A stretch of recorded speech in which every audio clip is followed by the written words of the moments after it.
Okay, so sige, let's start. Um, yeah, welcome sa aking webinar series number 1. Actually, magkakaroon ako ng 5 session nito para makabuo ako ng 30 to 50 hours. And thank you so much sa oras na ibinibigay niya sa akin ngayon para makinig and I hope na may matutunan din kayo. So, katulad dun sa sinend ko sa inyo, disclaimer, hindi ako professional sa bagay na ito. Pero, I'll strive na makapag-share ng mga bagay na makakatulong sa bawat isa sa atin. So,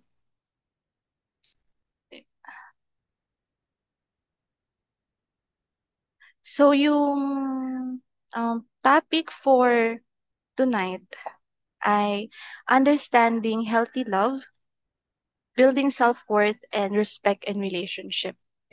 So, magkakaroon tayo mamaya ng Q&A sa huling part na ito.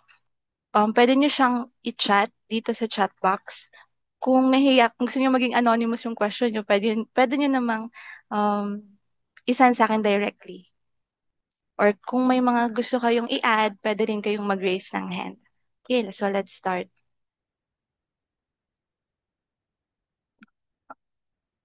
Excuse me. So ito yung pag-uusapan natin tonight. It's more on what is love, healthy love, self-worth, and spiritual excerpt. Ito ay kinuha ko sa isang talk. Since lahat naman ng in-invite ko dito is member. So, nag-share na din ako ng mga spiritual na mga bagay. Okay.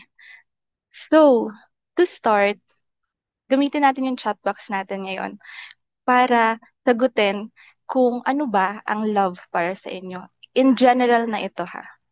What is love? Ito ba ay rosary pa din? Full of mystery. Send nyo sa chat box yung sagot nyo. Ano ba para sa inyo yung love?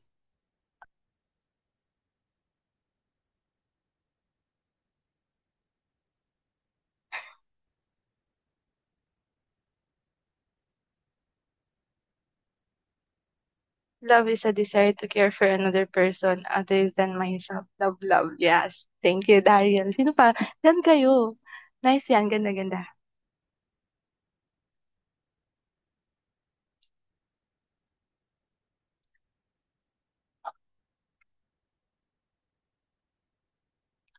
Huwag ka nang mahiya, Eunice, tsaka Daniel. Kuya Andrew, nag-work kasi siya. Hi, Ephraim. Hi, Jeline. What is love, guys? Momoland. What is love?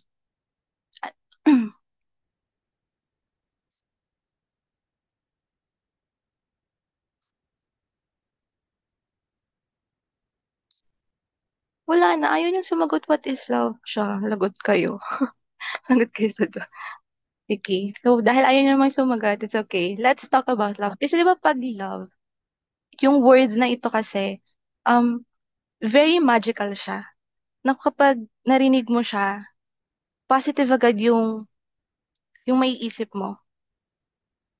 And parang walang tao na ayaw yung salitang love, whether romantically speaking or sa family or sa friends, diba? We aim for love. And I believe that we were created then na meron ng love sa atin. We know how to love kasi we were created na um ng kawangis ng Diyos at siya ay full of love. So we know how to love. Pero tonight, let's dig deeper kung ano ba talaga yung love. Kung ano yung totoong meaning ng love. Okay? So the first one, okay, move ko lang yung sarili ko. Okay. Love. Love is not merely a feeling but a rich biopsychosocial phenomenon that involves merong neurochemical reactions and bonding hormones, included siya. Meron ding emotional intimacy and psychological attachment. Meron ding cultural norms, social expectations, and behavioral choices. So, isa-isahin natin tong tatlong bullet points na ito.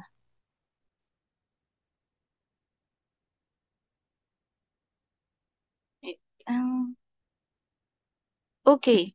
So, I think familiar naman, most of us dito sa Zoom, kung ano yung mga, tawag dito, mga chemicals na ito na na nare-release sa ating brain. Meron tayong dopamine, oxytocin, and vasopressin. Meron din tayong serotonin. So, dopamine, okay. So, yung dopamine daw, it is the pleasure and reward chemical. So, merong studies na gumamit sila ng fMRI, which stands for functional brain image. Ano yun, Daryl? Ito ay na-discover nila na yung areas ng brain natin sa part ng ventral tegmental area. Yun yung link siya sa reward and motivation. So, pag in love daw yung isang tao, yun yung highly active na brain sa atin. Especially kapag tayo ay nandoon pa sa early stage ng, kumbaga, ng love, no? Yung mga pauna pa lang. Talagang yung chemicals na lumalabas sa ating brains ay bugsuang-bugsuan talaga. Yan, yung mga dopamine, oxytocin, vasopressin, and serotonin. So if ever man kung sino man dito, no, kung nanliligaw ka man or you're in a relationship, ito yung mga chemicals na kailangan ng partner mo or ng someone or ng nililigawan mo for them to fully be in love para sa isa inyo. Okay? So let's discuss yung dopamine. So yun nga, the pleasure and reward chemical. Ang triggered niya is anticipation, novelty, excitement, and reward. So lahat naman tayo dito ay mga YSA na wala naman akong use na in-invite dito sa ano. So may mga words lang din na matatapik dito, but I hope that everyone can be open for this. Okay. So ano ba yung mga actions maaari niyong gawin or natin gawin, no, para mas ma-produce yung dopamine ng isang tao or ng partner natin or ng future partner natin. So flirting or receiving attention from a romantic partner. So, more on, kailangan talaga ng attention. Nagpaparelease siya ng dopamine. Physical touch, like kissing, cuddling, or sex. So, yung iba dito ay, of course, kapag marriage life na. Next is, surprising your partner with a gift or thoughtful gestures. Um, I think lahat naman na natutuwa kapag we receive mga gifts, mga surprises, or kahit anuman, whether anuman yung gender mo, girl ka man na nagbibigay ng gift sa partner mo or vice versa. Next is anticipating or planning a date or romantic encounter. Di ba minsan, napapansin niyo ba yun na minsan kapag tinanong ng isang guy yung kanyang partner kung saan mo gusto mag-date, parang tendency ni girl, naiinis siya. Naiinis kaming mga girls, parang ano ba, tatanungin na naman tayo. Hindi ba pwedeng ikaw naman yung mag-decide for us? Hindi ba pwedeng i-surprise mo ako? Excuse me. And kapag ginawa kasi natin or pag may part na parang yung guy, let's say, yung guy yung nag-initiate ng mga bagay na to, it's a big thing sa mga babae. So, yun. Kung ikaw ay isang guy and you want na ma-release yung dopamine ng iyong pinopursue, so, mag-ano ka, mag-act ka or mag-isip ka ng mga surprises, mga surprise date. Noted. Yes. Nangungulila ako ata sa kailangan mo ba ng mga hormone na ito? So, yan. Mag-ask ka na lang kay Lynette. Take note nyo to, no? Yung mga actions na kailangan ninyo to make someone fall in love with you. Baka ito yung mga kailangan nyo. Baka kasi niyan nyo ako mamaya kung sino yung para sa inyo. Take note nyo na lang ano yung gagawin kong mga actions. Yes, totoo yan. Kapag marunong si guy mag-plan ng dates, marunong siya mag-plan ng marriage life. Kasi, syempre, maliit lang na bagay yun eh. Parang ang liit lang na ipaplan mo. What more dun sa mga big things na kaya mong gawin pa. Big points yan talaga. Coming from a sisters, big points po ito. Okay? Next po ay serotonin. So, ito yung mood stabilizer triggered by emotional connection, bonding, and well-being. Romantic action that increase serotonin ay feeling secure and appreciated in a relationship. Dito pumapasok yung love language na words of affirmation. When you keep telling your partner or yung nililigawan mo or yung dinidate mo ng mga bagay na you appreciate about him or her, malaking bagay siya. Mood stabilizer siya. Next is Next is spending quality time together regularly. So, importante ang time. Spend time. Kahit 5 minutes pa yan, kahit 10 minutes pa yan, 1 hour pa yan, sobrang malaking bagay ang spending quality time. Kasi you are able to connect with that person. Okay din kung yung quality time ninyo ay let's say, yan, yung mga ganito, mga chat or video call. Pero as much as possible, mas maganda pa rin yung face-to-face quality time. Kasi mas marami kayong mga activities na magagawa together, mga walking, mga activities na mas mai enjoy ninyo, mas makakapag-connect kayo. Next is expressing gratitude or appreciation. Yun, words of affirmation. Next is deep, meaningful conversations.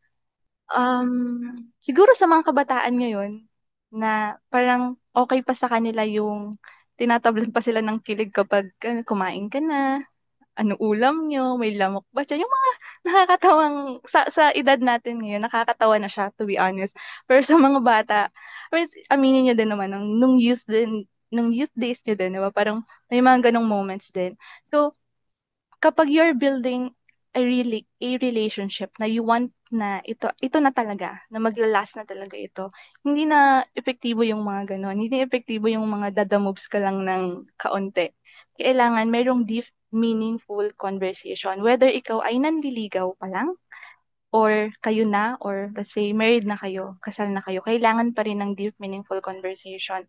Sobrang importante ito na, kasi ito yung mas makakapag-help sa bawat isa na mag-connect, mas makilala yung kausap mo, mas like yung mga topic na katulad ng um, let's say sa family, ano ka bilang anak, how do you act kapag ganito yung situation, kapag stress ka, yung mga ganon, kailangan alam ng bawat isa kung papaano kung papaano kayo pag stress kayo, pag galit kayo, pag malungkot kayo, yung mga ganong meaningful conversation. Or you can also talk about yung life ninyo.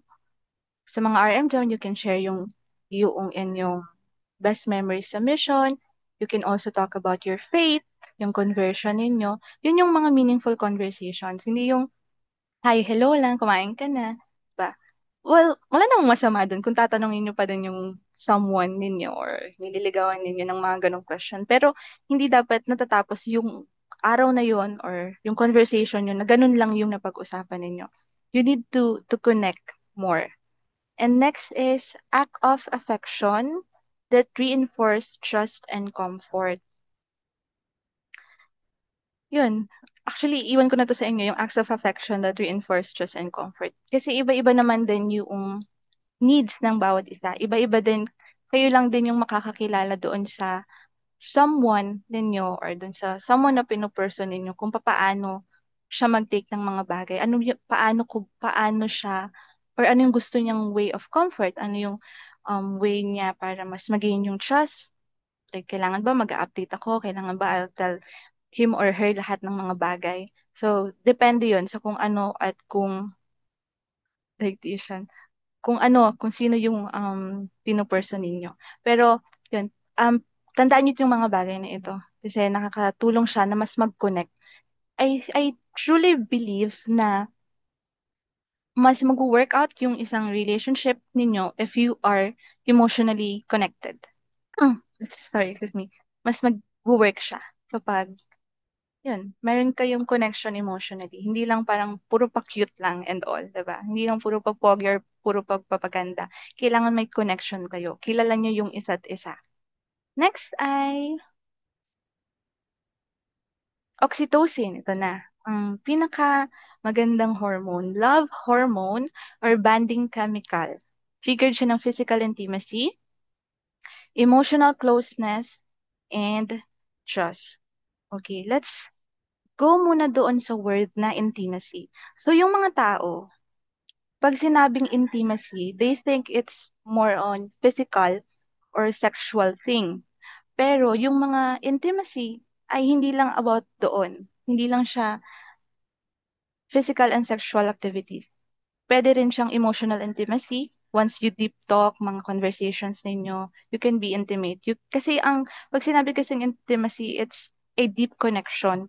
Yung closeness ninyo together. So, you can be emotionally, you can have a conversation na emotional, na mayroong intimacy pa rin. Meron ding intellectual intimacy. Meron ding spiritual intimacy. You can share your belief, your faith, your personal growth. Meron ding creative intimacy. Yung mga skills ninyo, you can share it. Like you are, kumbaga, sobrang sincere kayo kapag nakikipag-usap kayo dun sa tao. At marami pang intimacy. So, hindi lang doon nagfo-fall ha. Yeah. Okay. Next ay romantic actions that release oxytocin. Ayan na. Para sa mga may pinupurso dyan, i-take note nyo na itong mga bagay na ito. Cuddling or prolonged hugging. Pero syempre kapag nanliligaw ka pa naman, baka naman ayaw ni sister or ayaw ni brother na hinahag, diba? So, dapat alam nyo din naman yun. Baka magulat bigla nyo na lang siyang hinag. Next is eye contact, especially during intimate conversations. So, eye contact is very important. Kasi kahit hindi ka nagsasalita, when you look at someone sa mata, kaya mo siyang basahin, kaya mong maintindihan kung ano yung kanyang minimean, 'di ba? Makikita mo rin sa mata kung gaano ka-sincere yung tao. Kissing and sexual intimacy, of course, ito ay for married couples. Holding hands, it's also part of love hormone. Physical touch, kung ang love language nyo ay physical touch, yeah, holding hands can, ano, will do. Next is expressing love and affection verbally, saying I love you, ano pa, I miss you, ano pa bang mga expression of love. Save ko to, Kuya Andrew, yung question mo. Sige, babalikan ko to later. At tapusin ko lang to. Expressing love and affection. Kayo nung bahala kung ano kung papaano nyo ma-express yung love ninyo, affection ninyo towards someone. Kasi iba-iba din naman tayo, no? May mga taong hindi pala I love you, pero iba yung sinasabi nila. Pero it conveys pa din na love pa din yung pinipinpoint ng tao. Next is being emotionally supportive and present. Ito yung pinaka-importante. Balik ulit tayo sa part na whether nanliligaw ka pa or kayo na, sobrang importante yung presence mo. Palaging nandoon. Kung hindi mo man kayang nandoon ka palagi, at least alam niya na kahit malayo man kayo sa isa't isa, you are there to support each other. Yung mga big events ng bawat isa, you strive to be there to support, to show love. Okay, may question dito na if, di what if kaya di makapag-eye contact at dahil low self-esteem? Well, may ganun din akong part na hindi ko kaya talaga mag-eye contact ng sobrang tagal sa isang tao. Kahit sa ibang tao, normal na tao man or partner ko or sa family member ko, sobrang nahihirapan akong mag-eye contact. Kung hindi mo kayang mag-eye contact ng matagal, kung kaya mo lang ay seconds lang, you can, naman, parang, may napanood akong video na kung hindi mo kayang tumingin ng matagal sa mata niya, pwede kang tumingin sa kilay, tumingin ka sa, parang dito, sa middle part or sa noo, yun, mag-gaze ka lang, o kaya tingin ka sa malayo, tapos balik ka ulit. Try mo lang ng paunti-unti hanggang sa masasanay ka na. Dahil low self-esteem. I think, yung pagiging low self-esteem ay, you need to work out yun sa sarili mo, na you need to be confident enough. Parang ganun. I hope nasagot ko yung question. Okay? Next is, last na chemical ay vasopressin. Is a monogamy and attachment hormone triggered by long-term bonding and sexual activity. Romantic actions that promote vasopressin, commitment, of course, nasa relationship ka or you're dating someone kasi ang goal mo ay long-term relationship or eternal relationship. Next is physical closeness and consistent intimacy. Yun. Um, Partner protection and loyalty, working together toward shared goals or a future. So, sa simbahan, di ba, monogamy lang. Isa lang. Isa lang dapat. Isa lang. Padalawa pala ko. Isa lang yun dapat. And yung mga hormones na ito or yung mga chemicals na ito na napoproduce ng brain natin, sometimes hindi siya laging at best or hindi tayo laging nakakapag-produce ng mga ganitong hormones. Pero yung commitment natin to stay in the relationship and to work things out kahit mahirap siya, dapat nandudot pa rin siya. Okay. So, gusto ko ding i-share sa inyo itong tinatawag na mali pala yung mouse na hawak ko, triangular theory of love.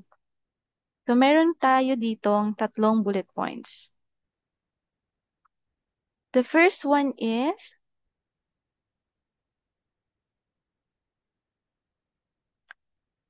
intimacy. Yun nga, na-share ko na kanina na yung intimacy ay hindi lang siya physical and sexual thing, okay? Emotional closeness, trust, and connectedness. So, find ways kung paano kayo mas magiging intimate with someone. Like, yan, you share your goals, you share your dreams, you share kung sino ka talaga, ano yung expectations mo, ano yung plans mo sa buhay mo, mga ganong bagay. And to gain yung trust ng isang tao, syempre, you need to act na ng mga, kailangan mong mag-act in a way, in accordance doon sa kung ano yung binibuild mong relationship, syempre. Kung if you're a brethren, tapos gusto mong i-pursue si sister, syempre, magiging mo yung trust niya if wala kang ibang dinidate, diba? Parang, si brother, ano siya, committed siya sa akin. Parang ganon. And connectedness. Try to connect as much as possible, connect ng face to face. Pero kung hindi talaga kaya ng time or ng situation, it's okay to connect through phone, through video call, mga ganong bagay. Wala namang problema doon. Next is passion, physical attraction, and sexual desire. So, bago tayo masabi natin na tayo ay in love, di ba? Nagsa-start naman yan talaga sa crush or yung you are attracted to that person physically. Like, maganda siya, gwapo siya, magaling siya kumanta, ang ganda ng kilay niya, matangkad, maputi, yung mga ganong bagay. Doon talaga siya nang sa start. And one thing I've learned sa aking Institute of Eternal Family na we are all created na attractive tayo sa lahat. Or hindi man lahat, pero most of the people na nakakasalumuhan natin, they see us they see us attractive tayo. Though may mga tao talaga na hindi tayo attractive o hindi tayo na-attract sa iba, but it's okay. That doesn't mean na pangit tayo or hindi tayo kasing galing nung iba. Bakit siya, ang daming na-attract sa kanya, bakit sa akin hindi? You just have to, parang find someone na swak sa'yo, parang ganun. Okay. Next is commitment. Of course, the decision to love someone long term. Why are you dating? Parang doon papasok eh. Why are you approaching the sister sa una pa lang? Ano ba yung gusto mong, ano ba yung end goal mo? Bakit ka nakikipag-date? Um, ba't mo pinupursue yung taong ito? Siyempre, yun nga, katulad ng sinabi ko kanina, kasi gusto mo or nakikita mo na itong taong ito will be the best companion sa panghabang buhay. So, yung love po ay I can say na hindi siya madali, but hindi rin siya mahirap. It's somehow challenging kasi it takes action. Love is a verb. Love is a choice. Love takes time and effort para ma-build mo yung love na gusto mo sa isang tao. Hindi ka gigising na isang araw, oh, mahal na mahal ko na siya or okay, I'm full of love, I'm ready to love. Kailangan mo ng action. Now, if you think that hindi ka pa ready to love, it's okay to na parang kumaga make yourself a better person pa. Parang ganun. No rush. Pero syempre second coming na daw. Yung mga leaders yung nag-ano, no rush para sa atin, pero yung mga leaders, yeah, let's go, parang gano'n. Kailangan go, go, go na agad. And next po tayo ay sinabing pang tatlo. I think this is the third one. Cultural norms shape how people experience and express love. For example, individualistic culture. Sa US, di ba, parang sobrang liberal ng mga tao sa US. They emphasize passion and personal fulfillment. More on, parang, they enter relationship, like parang sa kanila lang. Sarili lang nila, personal fulfillment. Parang, hindi katulad dito sa Philippines or sa Asian, nakasulat dito, may prioritized commitment, di ba? Parang minsan madaming mga young adults na ang hindi pa nakakapag-asawa kasi may priority pa sila or may priority pa nila yung family nila, yung kapatid nila, pinag-aaral pa nila, or minsan naman bago ka makapanigaw sa isang babae, you need yung approval or ipagpaalam muna na manligaw ka. And madaming mga bagay pa na nakaapekto how we love, no, sa Pilipino. Sometimes di approve yung asawa sa manliligaw. Yeah. Natatawa ako sa'yo, Daryl. Okay, next is social psychologists also emphasize that love is not just a feeling, but an action. Like what I've said, it's a verb. Kailangan nating mag-move, kailangan nating gumalaw, kailangan nating may gawin. A series of choice and behavior, like, like sacrifice, forgiveness, empathy that sustain it over time. Next. Marami ako nakikita sa Instagram ng mga videos ng mga old couples na yung mga lola at lolo na. Tapos yung caption doon ay parang hindi ko ma-imagine kung ilang beses nilang pinatawad yung isa't isa para umabot sila sa ganong level ng relationship nila. Ganon kahabang relationship. Which is true. Love or relationship needs forgiveness talaga siya. And sometimes hindi talaga madali. Mahirap din minsan mag-forgive. Sa totoo lang. Pero pag mga simple lang naman, madali lang naman yun. Nawo-workout naman talaga siya. Pero may mga iba na nag-fail talaga yung relationship kasi malalaki yung mga issues and they think it's hard for them to forgive. And we should show also yung empathy sa ating partner or sa someone ating pinupursue. Empathy, not just sympathy. Hindi lang yung alam mo na nahihirapan siya. That's sympathy. But empathy is, being there for that person then, no matter what happens. Okay.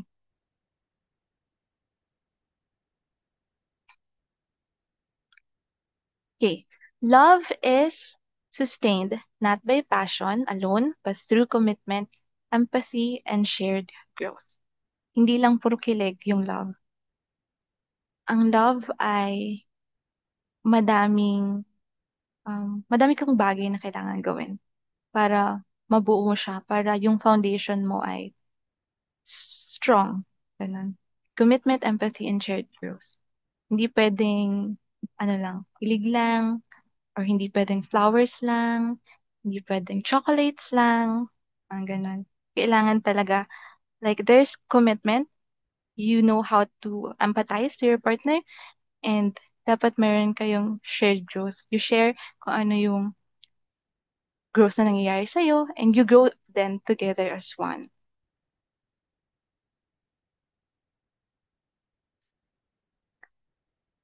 Okay, sinabi pa dito na love is a decision, a judgment, and a promise. If love were only a feeling, there would be no basis for the promise to love each other forever. Yung feeling kasi, it's fleeting. Na nawawala siya, nagiging high, nagiging low siya. There are times na you're not at your best.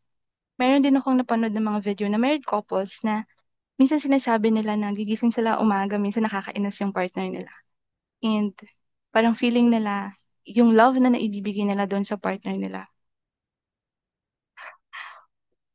yung love na naibibigay nila sa partner nila ay hindi, kumbaga, hindi yun yung 100% kasi nakakainis siya or nakakapikon siya, parang gano'n. Pero kapag dun ka kasi nag-base sa nararamdaman mo lang or dun sa feelings mo lang, talagang yung love mo dun sa isang tao, mag-aano siya, parang wave siya. Minsan minsan okay, minsan hindi, or minsan yung let's say, yung partner mo is 60% yung binibigay, ikaw 40 lang. Pero yun na yung best mo. Yun na yung best mo. Yun na yung 40 mo. Yun yung 100% mo. And that's okay. Parang ganun. Pero wag nating ibibase lagi yung nararamdaman natin or tayong magde-decide na hindi ko na siya mahal dahil lang sa feelings natin. Sabi, there would be no basis for promise to love each other forever. Love is a commitment. And yun, hindi laging at best tayo, hindi laging at peak yung self natin. May mga outside na mga forces that can affect yung nararamdaman natin. Meron tayong mga problems sa family, sa school, sa work, stress, let's say, sa sarili natin, na naapektuhan talaga yung feelings natin. And kapag doon lang tayo mag-base, baka wala nang magpakasal, wala nang marriage na mangyari forever sa mundong ito. Okay. Next is, okay, let's talk about romantic love and a healthy love. So, what is healthy love para sa inyo? Let's use the chat box ulit. Ano ba ang healthy love? Kumakain ba yun ng gulay?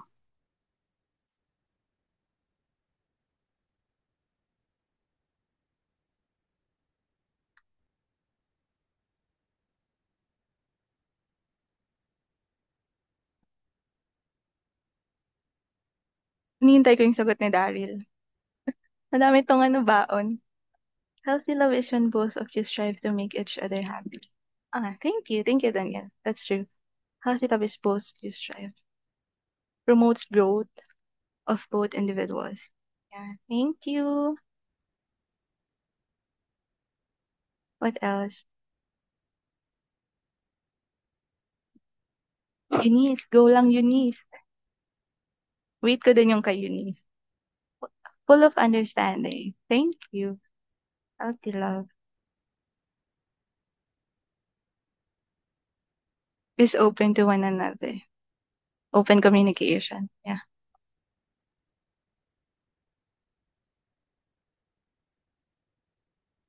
Meron pa? Patience. Ako na yon.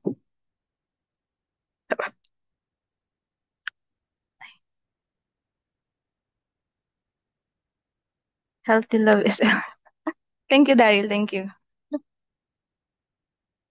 Kumakain kasi ako ng gulay. Kumain din kayo ng gulay, guys. Very healthy yung love ninyo. Wala na. Sige. Tawang-tawa kayo, ah. Okay, healthy love. Let's talk about healthy love. So, kapag may healthy love, of course, meron ding unhealthy love, which is yung mga toxic, mga red flags. Pero we'll focus first or tonight sa healthy love. Okay, so meron tayong tinatawag na components. Ito ay 5 components of healthy love. Lang. Ang dami ko ng screen.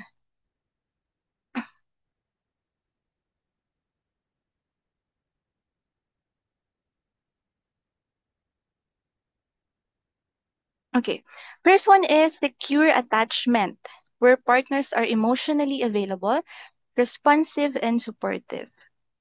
So, masasabi mo na you are in a healthy relationship or healthy yung love na naibibigay mo sa partner mo or sa someone na pinupursue mo if there is secure attachment, the both of you are emotionally available. When someone, kumbaga parang let's say, yung isa, si guy ay emotionally nagsastruggle siya and ikaw as yung partner ay hindi kumokonek sa kanya or kumbaga parang ini-invalidate mo yung feelings niya. Walang secure attachment dun. Kasi parang nafe-feel nung isa na alone lang siya. And we should also strive to be responsive kung ano man yung sinasabi nila emotionally. Kahit actually, we cannot fix naman talaga kung ano yung problem ng partner natin. Kung hindi tayo yung nag-cause, especially kung hindi tayo nag-cause nung damage na iyon. Pero being responsive and supportive can help a lot doon sa partner natin. Next is Respect and mutual support. Respect autonomy and opinions, emotionally and practical support, equity and fairness. So, importante sa relationship yung mayroong respect sa bawat isa. And dapat you support each other then. You support each other sa growth ng relationship ninyo and sa growth ninyo individually. Dapat laging yun, may fairness din. Yung opinion ng isa ay nagmamatter din dun sa isa. Kumbaga, papakinggan mo din. Kailangan yung pakinggan yung isa't isa. This is where partners understand personal boundaries as well, I think. Yeah, yeah. Tama yun, Eunice. Thank you for that. Next is healthy communication and conflict resolution. First is, of course, active listening. I believe that everyone, lahat tayo, kaya nating mag-listen, pero hindi laging active. Masasabi natin na effective yung pag-listen natin kapag you're not doing something else, kapag nagsasalita yung partner mo or yung someone, ay nandoon ka. Yung attention mo ay nandoon. Dito papasok din yung part na kaninang sinabi ko, yung eye contact. Kung kaya niyo talaga mag-eye contact, strive. Kung hindi, mag-start kayo kung parang pahapyaw-hapyaw ng eye contact. Kasi mas connected yon. And when you are listening, hindi yung listen lang ng listen, hindi yung tanggap lang ng tanggap. Pwede niyo siyang i-pause. Like for example, I'm talking, then ipopause mo yung nagsasalita. Tapos, parang i-rephrase mo, ito ba yung sinasabi mo, para hindi ka din masyadong natatabunan. Baka kasi sa sobrang dami mo nang narinig dun sa partner mo, hindi mo na siya fully na-understand, hindi mo na nakuha yung buong concept. And next is, can express needs and feelings. So, importante na nasi-share mo sa partner mo or sa someone else yung needs mo, yung feelings na nararamdaman mo without attacking the person, without criticizing yung someone na yun. Na more on your feelings without fear of judgment or retaliation. Empathy is a skill to some people. Will it still work if you can't understand or feel how the person feel, but still you strive to be there? Yes, yes. Still work pa din yun. Katulad ng sinabi ko kanina, we cannot fix kung ano yung nararamdaman ng partner natin. Well, if you're the cause of that conflict or yung damage, syempre may part ka doon para ma-fix yun. Pero kung hindi, and hindi mo din maintindihan kung saan siya nanggagaling, kung bakit ganito yung nararamdaman niya, be honest with that person na parang, to be honest, hindi ko naiintindihan kung saan ka nanggagaling, kung gaano kabigat yung nararamdaman mo, or ano yung nafe-feel mo. Pero, nandito ako to help. If you just need someone na makikinig sa'yo, advice na kailangan mo, nandito ako. Kasi minsan, yun lang din naman yung kailangan ng bawat isa, 'di ba? Hindi naman natin talaga kailangan na may mag-solve ng problems natin. Sometimes we just need someone to be with us. Na parang ma-feel natin na I'm not alone dito sa struggles na meron ako. So, yes, mag-work pa din kahit hindi mo naiintindihan yung someone. Basta iparamdam mo lang na nandun ka. 'Di ba kanina meron tayong napag-usapan na it's really important to be supportive and at the same time to be present kung kailangan. Hangga't makakaya to be present. Okay. Next is, I hope nasagot ko, Kuya Andrew, yung tanong mo. May nagme-message. Hindi ko na makita yung mga messenger, yung messenger guys, dito na lang.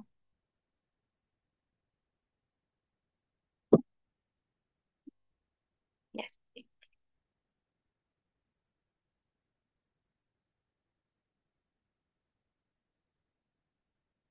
Okay, yung kay Dari later, may discuss natin about yung boundaries, tapos babalikan ko yung question. Napipin ba dito? Walang pin. Okay, last two is growth and interdependence. Maintain identity, independence, personal development.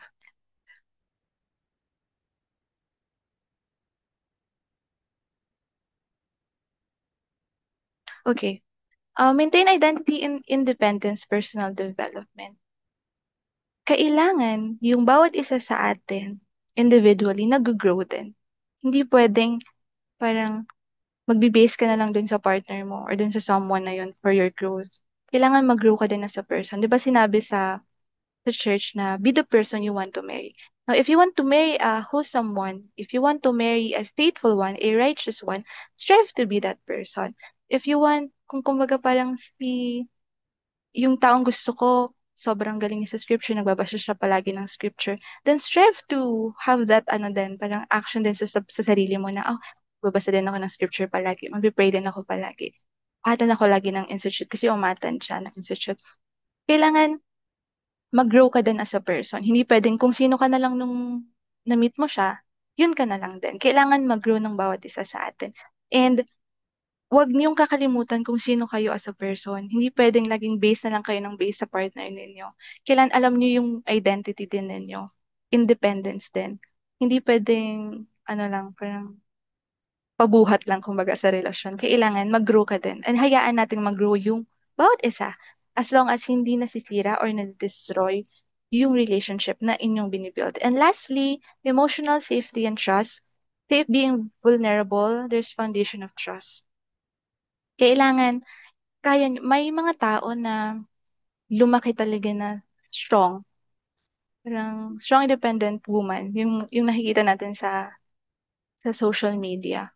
Pero darating yung time na kailangan mo ding maging vulnerable.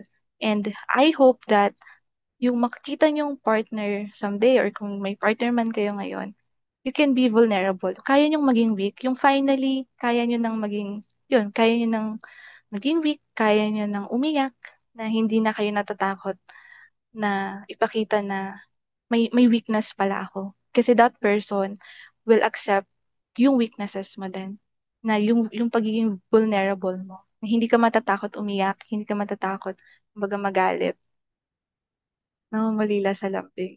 Ayan, hindi ka natatakot sabihin kailangan mo ng lambing para hindi ka na nangungulila. Safety and trust, of course, it's really important sa relationship.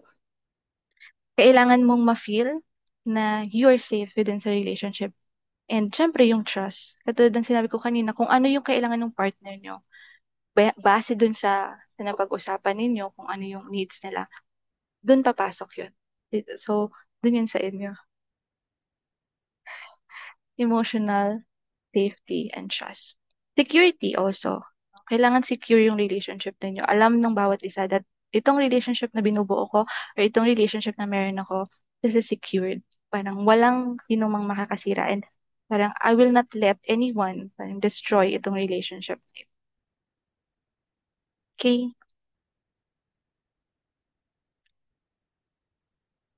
Hindi ko mabasa. Para yung sarili ko. Okay, healthy love is not about losing yourself in another person, but finding someone who helps you become more of who you are.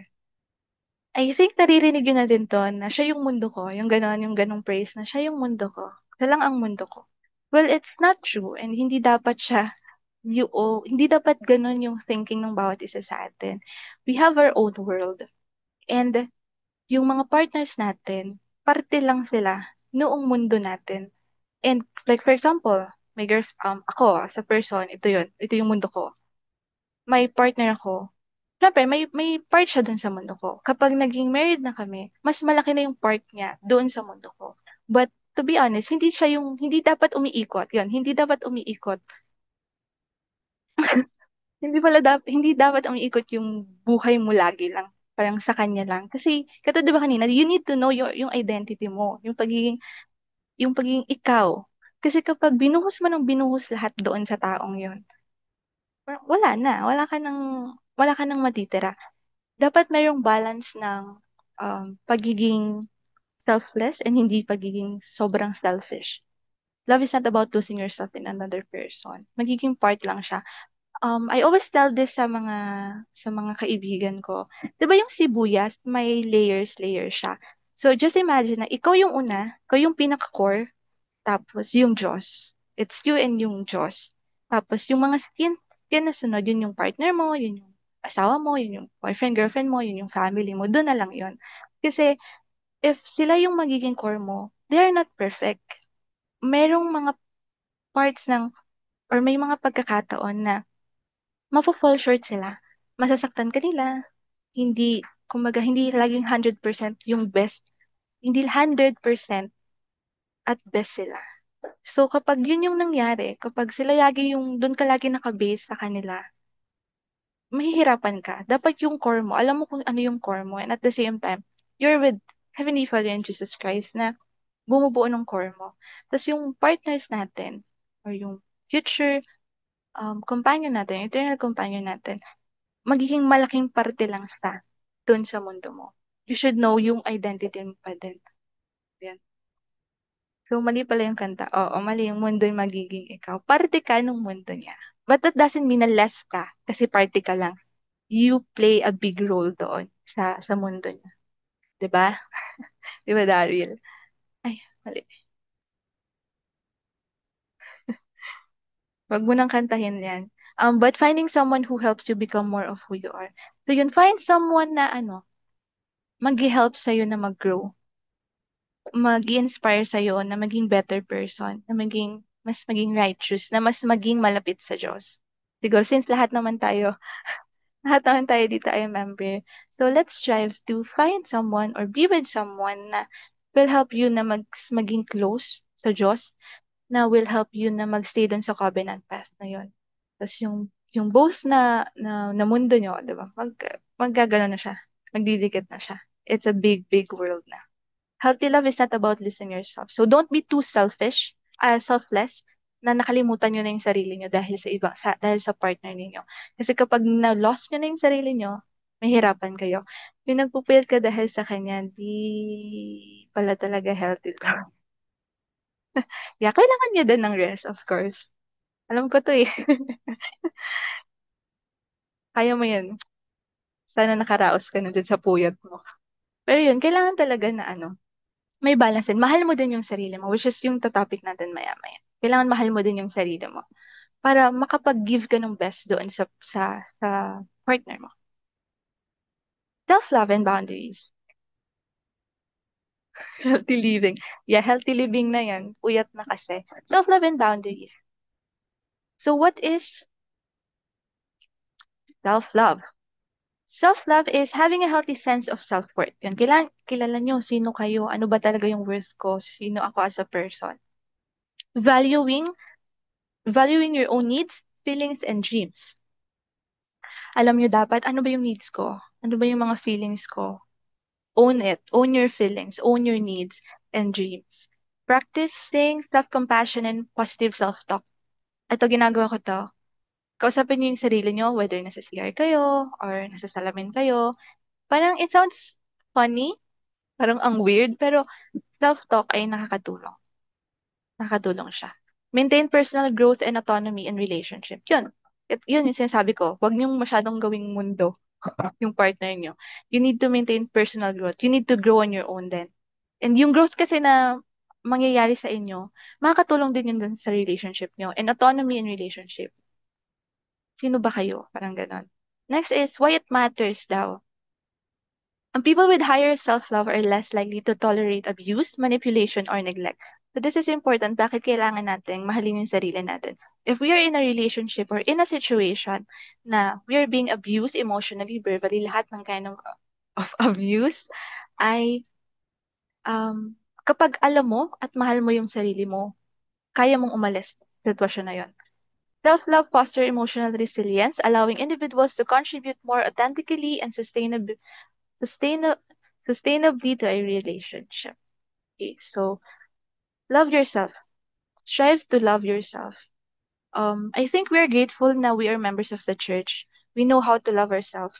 Kasi we know kung sino yung bawat isa sa atin. We are precious. We are precious sa mata ng Diyos, sa mata ng mga leaders natin, even sa mata ng prophet and apostles. We are precious. So, wag yung kakalimutan kung sino kayo. If you are in a situation na, yun nga, may abuse, manipulation, or neglect, lagi yung tatanungin yung sarili nyo. Lagi yung unahin yung sarili nyo pala to save. Kasi you cannot save someone if you yourself can save. And daw, graveyard ship na po. It's how to leave it. Okay.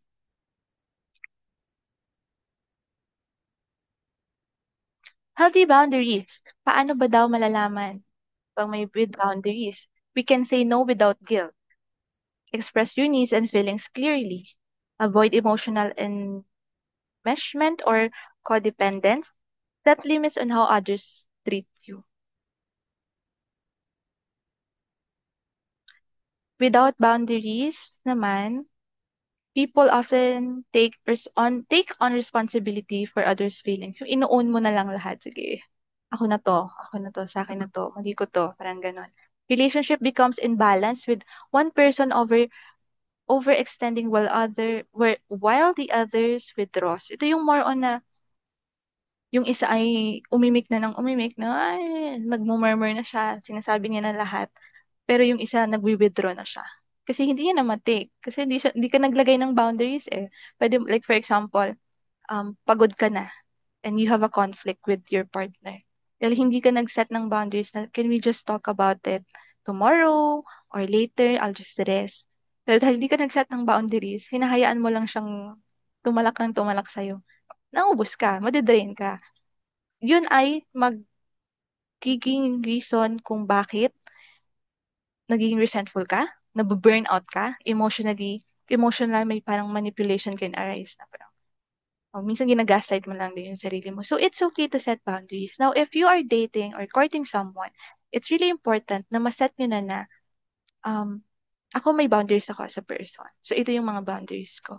So, take it or leave it. Parang ganun. Ilatag nyo sa kanila yung boundaries ninyo. Yung tanong ni Daryl, until what point are my boundaries healthy? Kapag hindi ka pa, kapag hindi ka pa nasisiraan ng bait dahil, healthy pa yun. And kapag hindi ka nagiging resentful sa partner mo or sa kung sino man yon, hindi ka nabu-burn out pa din. Tsaka hindi ka nagigilty. Yung parang you were able to express your feelings to her or to kung kanino man ng walang guilt. Kaya mo, yung, yeah, parang, yeah, I guess, parang sana naiintindihan mo yung pinipinpoint ko. Ano po sample ng boundaries niyo? Kung makato naman to si Eunice. Personally, boundaries sa inyong relationship. Nandito ba si Eman? Nandito ba siya? Sasagutin daw niya yan sa chat. Ano daw sample ng boundaries na? I think we talk about it before, di ba? Na personal. Pag may problem, tas parang hindi okay yung isa, like burnout ka na, pagod ka na, masyado ng gabi, puyat na. Tomorrow na lang pag-uusapan. Ganon. Parang okay kami sa ganon. Okay, sige, let's fix things tomorrow pag okay na. And um, parang yung emotions din ay okay na din. Hindi na, kalmado na. That's the term, kalmado na. Sorry, Eunice. Okay.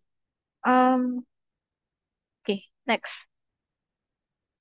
So kapag meron daw tayong self-love and boundaries, self-love empowers you to set and enforce boundaries because you believe you are worthy of respect and emotional safety. So don't forget na kaya ka nagsiset ng boundaries hindi dahil you hate your partner or ayaw mo lang siyang gawin yung mga bagay nito, but you respect yourself.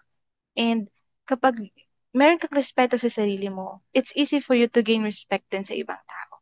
And emotional safety. Sobrang nakaka-trigger ngayon. Sobrang um, parang nasa peak tayo ng generation kung saan yung emotional capabilities talaga natin natitest. So, kailangan alagaan din natin yung sarili natin. We enter relationship hindi dahil gusto nating ma-burnout, hindi dahil gusto nating ma-stress, hindi dahil gusto natin ng laging may kaaway, but we enter into a relationship with someone because we need someone na kasama natin, na companion natin. Kumbaga, helpmeet talaga siya. Hindi para ma-stress yung bawat isa. So, yun yung goal. Kaya we're setting boundaries. Boundaries reinforce self-love by protecting your energy and mental space, allowing you to thrive both individually and relationally. Loving yourself and setting boundaries are acts of courage. They protect your heart so it can love freely, not fearfully. Ganda nun. You need to take down notes, my friend. Loving yourself and setting boundaries are acts of courage. They protect your heart so it can love freely. So you cannot love freely or ng tama if hindi mo kayang mahalin yung sarili mo. So, before you enter a relationship, ask yourself, am I really ready to enter a relationship? Kasi, relationship, hindi siya, yun nga, hindi siya puro kilig, hindi siya puro chocolates, hindi siya puro cloud nine feeling, hindi siya puro flowers. Hindi ka palaging cloud nine yung feeling mo na you're always in love. Mm, challenging, I can say challenging sa it takes effort, it takes time. It takes everything, kumbaga, para ma-work out yung relationship, yung na binubuo ninyo. So, if sarili mo ay hindi pa fix or hindi ka pa okay, hindi mo pa love yung sarili mo, and mahanap ka pa ng validation sa partner mo para lang masabi mo na you're love, you're pretty, you're okay, you're handsome, mga ganon, mahihirapan ka. Mahihirapan kang i-navigate yung relationship ninyo. So, learn how to love yourself first para maging best ka na makapag-provide din ng love doon sa partner mo. And additional, iba yung walls, ha? Iba yung setting walls sa setting boundaries. Kapag nag-set ka ng boundaries kasi, ito yung line. And I can still connect with you with line between. Pero kapag may wall, talagang inekis mo na siya sa buhay mo. Like, hindi ka na makakakonect sa akin. So, iba yung wall po at iba yung boundaries. But we need boundaries sa sarili natin and sa relationship natin. So, lastly, ito ay actually, yung mga excerpt dito ay nanggaling siya sa talk ni Elder Lynn Robbins entitled Agency and Love in Marriage. So, dito siya nanggaling. If ever lang, sorry, excuse me. If ever lang na gusto niyong basahin. Isa siya sa mga favorite talk ko about marriage or love or whatsoever. Sinabi dito na the truest mark of your success in life will be the quality of your marriage. The choice of a companion will be the most important of all the choices you make in your life. So be the person you want to marry. Hindi pwedeng mag-aasawa ko ng mas faithful, mas malakas yung faith sa akin para nadadala niya ako, no. Or or mag-aasawa ko ng someone na humble, parang ganun. Para kahit anong gawin ko, okay lang sa kanya, mga ganun. Or mag-aasawa ng mas mahaba yung pasensya sa akin para natitiis niya ako, no. Kailangan mong i-strive kung ano yung gusto mo din sa future partner mo. Mm, okay. Wait. Somewhere in the history of the English language, the expression fall in love began to be used to describe the sublime experience of finding someone to love. While it is a beautiful idiom, there was inherent risk involved in selecting the verb fall because it mostly means accidental, involuntary, with no choice involved. And subtly, it has also led to the use of distressing corollary we fell out of love, an all too common phrase heard nowadays as an excuse for a failed marriage. Falling in love and falling out of love sound as if love were something that cannot be controlled. So my question to you is, do you believe ba na totoo yung falling out of love? Comment yes or no na lang sa chat. Naniniwala ba kayo na totoo ang falling out of love? No. No. May mag-yes ba dyan? So, totoo na hindi talaga totoo ang falling out of love. Falling out of love is a cunning myth which causes many broken hearts and families. Broken hearts and homes. Hindi po totoo ang falling out of love. May mga napapanood din ako na fall out of love ako sa kanya. But that's not true. All love is actually a conscious choice. Oh, anong book yun? Share mo yung pangalan ng book. 'Di ba, love is an action word. So, minsan, siguro ako, habang inaaral ko to, falling out of love, magiging true siya if you are under a abusive relationship, mga ganon, yung mga nanakit or sa mga married couples. Kasi pipiliin mo na hindi na mahalin yung tao kasi ina-abuse ka na. So you fall out of love dun sa tao. But when you're in a relationship, katulad ng sinabi ko kanina, na hindi tayo laging nasa best ano self natin palagi. May part talaga na nakakairita, nakakainis. Yun yung lagi sinasabi ng mga married couple, nakakairita, nakakainis. Minsan makikita mo na talaga yung totoong ugali ng partner mo na ganito. Maiinis ka talaga, maiirita ka, or mabibisit ka or kung ano man yung emotions na yon. Pero at the end of the day, it is your choice to fall in love again. Now, if you think na if you think na hindi na gano'n or iba na yung nararamdaman mo, hindi na kasing tulad nung first month nyo, first week nyo, first day nyo, just relax. Ay, parang hindi, yun, hindi na, magkaiba na. Let's say, ang tagal nyo nang magkarelasyon, 5 years na kayo, or married couple na kayo, 30 years na kayo, iba na siya.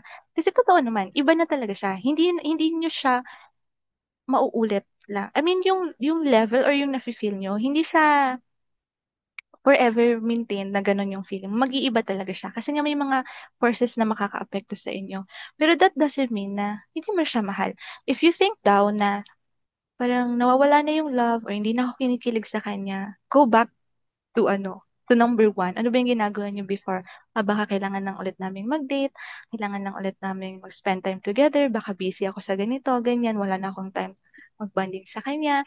Or dati kinikilig siya whenever I give her flowers or chocolates or kapag more on I spend time with her, nagsasabi ako yung love language, kung ano man yung love language nila. Kaya importante na alam niyo yung love language ng isa't isa. Doon din kasi kayo makakakuha kung paano niyo i-redeem yung love ninyo. So, yeah, hindi totoo yung falling out of love. Lagi yung choice yan. Gigising kayo sa umaga, choice kong mahalin tong taong to. Ang ganun. Nakakatakot, no? Kung pag nasa married life na kita, sasabihin mo, hindi mo na mahal yung partner mo. O, kailangan mo talagang mag-act. Sabi natin man, falling out of love ay act of choice. Ito, choice mo din naman. Kung mamahalin mo pa ba to o hindi na. Or kung mag-a-act ka pa ba sa feelings na ito or hindi na. Kung feeling nyo nawawala na yung spark, bubuhusan mo pa ba yun ng gas or mag-walk away ka na lang? Kasi, kapag ganun yung na-feel mo. Let's say, you're in a relationship na feel mo na fall out of love ka sa kanya. Aalis ka dun sa relationship na yun and then you will meet another person.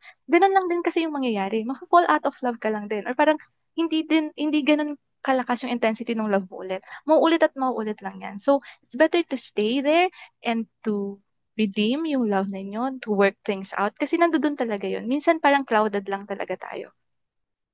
Choose your love, love your choice. Love is a choice. Totoo. Love is a choice. And kailangan nating panindigan yon. It's a commitment, a covenant din.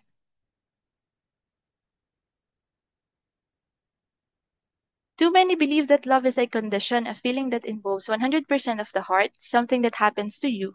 They disassociate love from the mind and therefore from agency. In commanding us to love, the Lord refers to something much deeper than romance, a love that is most profound form of loyalty. He is teaching us that love is something more than feelings of heart. It is also a covenant we keep with soul and mind. So yun yung sinabi ko, it's a covenant din. Wag lang tayong palaging mag-rely sa feelings talaga natin. Kasi mag-fail talaga kapag doon. And yun yan, kanina yung mga hormones na dinascuss ko kanina and yung mga actions under doon, pwede nyo siyang gawin para makapag-produce kayo ng that chemical sa brain ng partner ninyo para mas mag-work yung relationship ninyo or yung love na meron kayo. Ito, maganda to, story to, last na ito. Sinabi dito, at one seminar after I've spoken on the importance of demonstrating character within the family, a man came up and said, I like what you're saying, but my wife and I just don't have the same feelings for each other that we used to. I guess we don't love each other anymore. What can I do? Then, love her, I replied. He looked puzzled. How do you love when you don't feel love? My friend, I responded, love is a verb. The feeling of love is the fruit of love. So love your wife. You did it once, you can do it again. Listen, empathize, appreciate. It's your choice. Are you willing to do that? Of course, I was asking this man if he was willing to search within himself for the character required to make his marriage work. All our relationships follow the contours of life. They have ups and downs, which is true. This is why our families provide a critical measure of our character and the opportunity again and again to nurture it. Nagustuhan ko yung part na you did it once, you can do it again, which is true. um Jesus Christ is yung source ng love ng bawat isa sa atin. And kung nahihirapan tayong intindihin yung bawat isa, yung partner natin o yung future companion natin, lagi kayong mag-rely lang kay Jesucristo kasi tutulungan niya yung bawat isa sa atin. And, wow, tawag dito, listen, empathize, and appreciate your partner or your special someone or your partner in the future. Listen, empathize, appreciate. Isa siya sa, it, isa to sa um, mga bagay na makakatulong para sa bawat isa na mas maging stronger yung yung relationship. Again, natutunan na natin what is love, what real love is sa kumbaga sa science, sa gospel, sa culture, natutunan na natin siya kung ano yung ibig sabihin ng love. And before we love, before we give love, mahalin muna natin yung sarili natin. And don't forget to set boundaries talaga. Kailangan siya. Kasi kung hindi, mahihirapan tayong i-navigate yung buhay natin. And also, hindi kasi tayo makakapagbigay kung empty din talaga yung bawat isa sa atin. Okay. Um, I think that's it sa aking discussion. Now we'll go sa Q&A. Nasagot ko na yung ilan sa mga tanong ninyo, but if you have more questions, pwede niyo siyang i-chat dito sa chat box. Wait ko kayo. Wag lang kung sino nga. Wala akong ibibigay na name.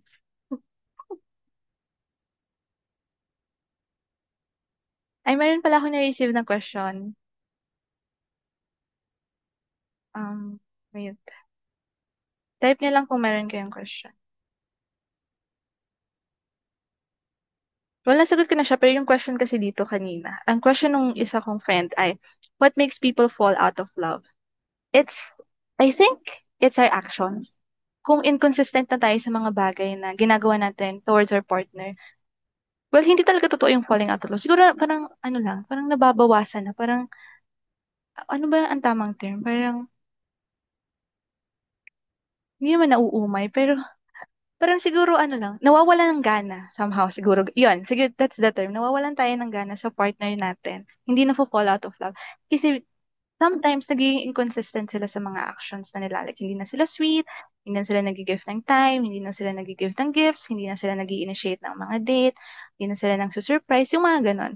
Yun yung ilan sa naiisip ko na kung bakit yung ibang tao ay yun, parang nawawalan ng gana sa isang relationship and they think na they are falling out of love. So, kailangan yung i-ignite palagi yung fire na yun. Kailangan yung gawin kung ano yung kailangan yung gawin. Now, baka sabihin, ang hirap naman ng relationship. Yun yung sinasabi ko sa inyo na hindi basta-basta ang pag-build ng isang relationship. You really need time and effort sa pag-build nito. And sinabi niyo pa dito, do you think people are made for each other? Di ba merong, I think it's Elder Usdorp na wala namang, ano, um, naka-destinies para sa atin. I mean, walang isang tao na para lang sa atin. Yung parang, bago tayo bumaba sa mundong ito ay, alam na ng Diyos, dapat kayo yung partner. It's a choice pa rin. Love is a choice. Pipiliin natin kung sino yung mamahalin natin. And katulad ng sinabi ko kanina, na we are created na attractive pa din sa ilan sa mga tao na nakakasalamuhan natin. May questions pa kayo?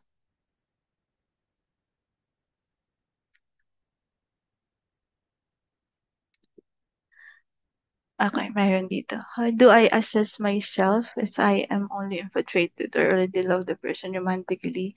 What do I do if I only...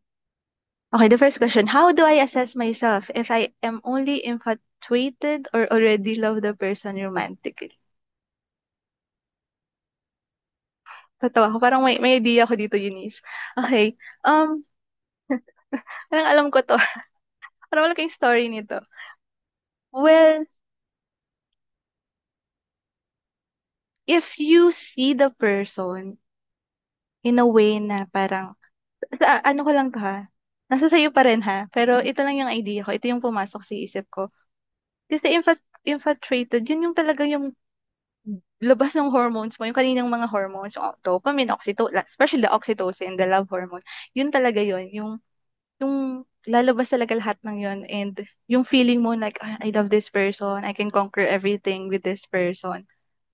Malalaman mo siguro na infatuated ka lang dun sa tao if you are just basing sa parang physical attraction, more on physical attraction. Tapos you can see yourself being with that person sa like yung girlfriend boyfriend scenarios and yung married married life parang ganun. And siguro yung ano ko na lang sa'yo, parang warning ko na lang siguro sa'yo is like parang take time, wag mong wag mong madaliin yung lahat. Parang pakiramdaman mo. Kasi like, sa una talaga like the first month ay ganun yung feeling mo, yung mga crush, yung mga ganun, like napupugian, mga ganyan. And what do I do if I'm only in denial that I already love the person?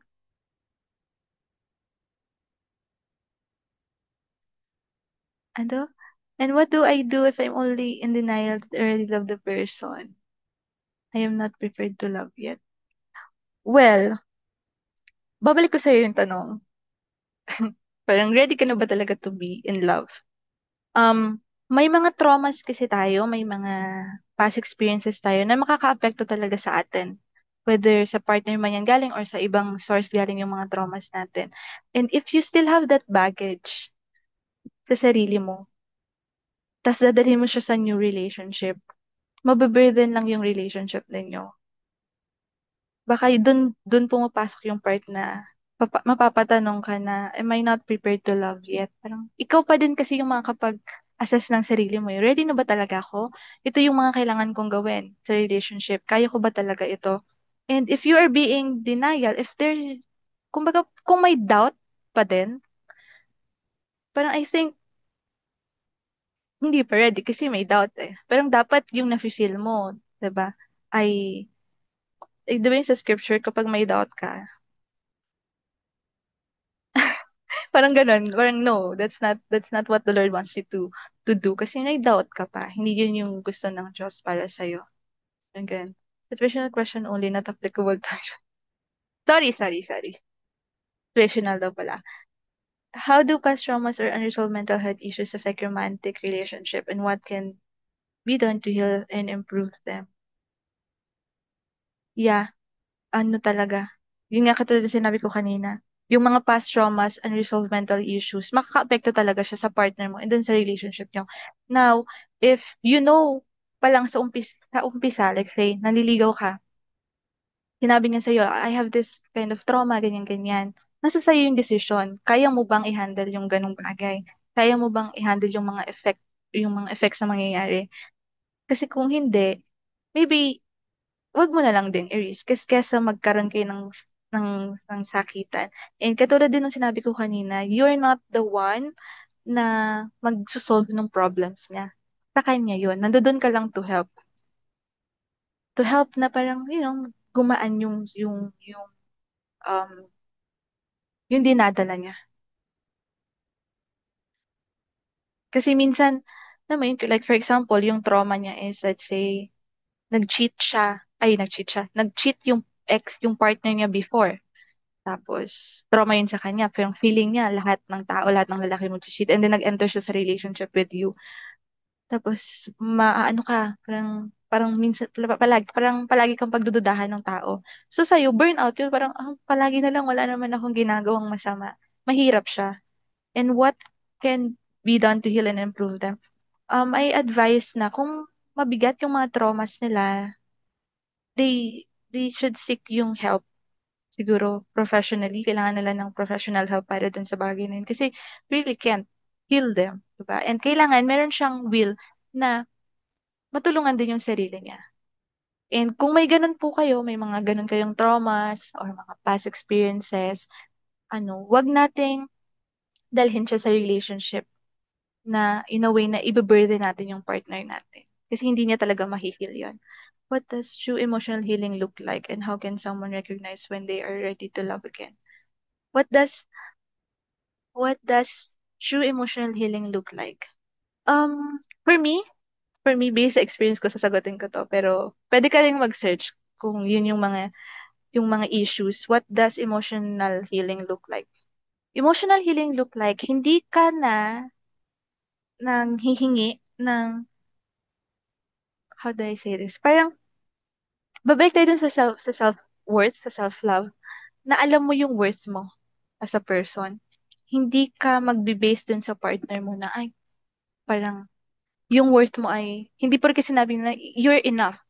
Okay, I'm enough. Pag hindi niya sinabi sa'yo na you're not enough, hindi pala ako enough. Yung parang hindi ka magre-rely lagi dun sa partner mo. Tapos, yung happiness mo, hindi mo siya ibibase lang dun sa partner mo or dun sa pinupursu mo. Like, you can be happy on your own. You can find ways ko para maging happy, nakakapag-grow ka, nakakagawa ka ng mga bagay na gusto mo. Yun, nag-grow ka as a person.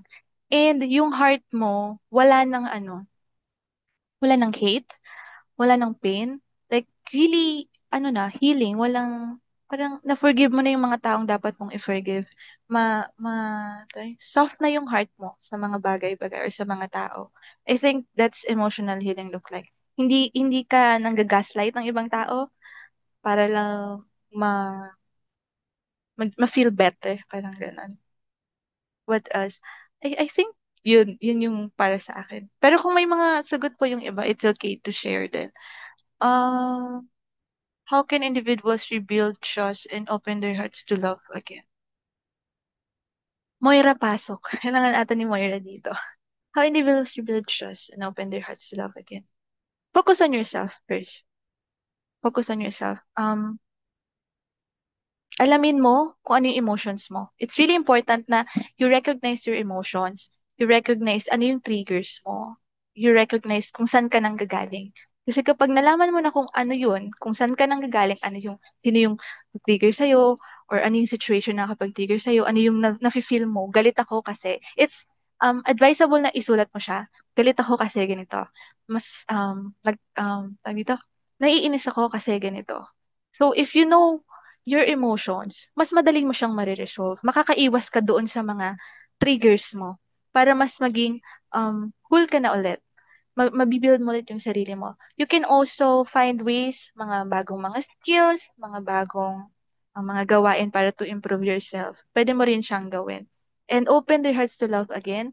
I think, learn how to forgive yourself first. Kasi kapag napatawad mo na yung sarili mo dun sa tingin mong pagkukulang mo dun sa past relationship mo or sa mga bagay na nagawa mo, you're ready to love again. You need to forgive yourself. Accept na you're also a person, a human being, na nafo-fall short ka din.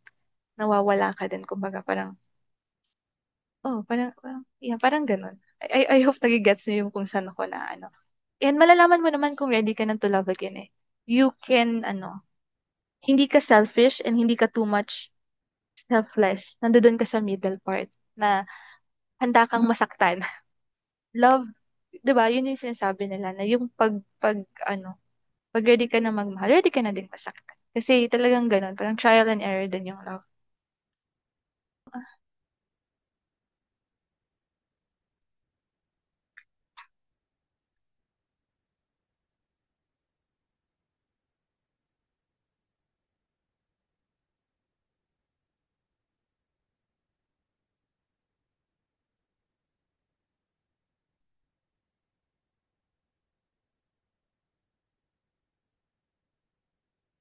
Okay, sinabi dito na, love is not just something that happens.